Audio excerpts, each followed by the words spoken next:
Hi friends, ಇವತ್ತು ನಾನು mutton biryani ಮಾಡ್ತಾಯಿದ್ದೀನಿ.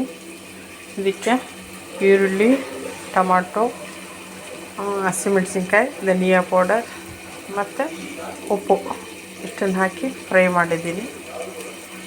ಇವಾಗ ಇದು ಚೆನ್ನಾಗಿ ಫ್ರೈ ಆಗಿದೆ.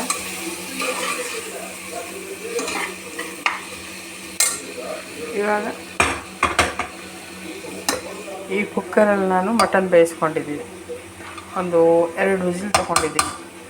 ಆ ಮಟನ್ನ ಇದಕ್ಕೆ ಹಾಕಬೇಕು. ಇವಾಗ ಸ್ವಲ್ಪ ಉಪ್ಪು, ಸ್ವಲ್ಪ ಅರಿಶಿನ ಹಾಕಿ 2 ವಿಸಿಲ್ ತೊಗೊಂಡಿದ್ದೀನಿ.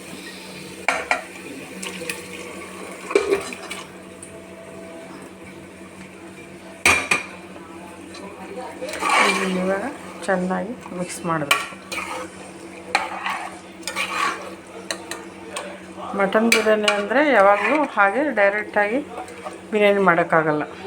ಯಾವಾಗಲೂ 1-2 ವಿಸಿಲ್ ಸಪ್ರೇಟಾಗಿ ಕುಕ್ಕರಲ್ಲಿ ಹಾಕಿ ಬೇಯಿಸ್ಕೋಬೇಕು.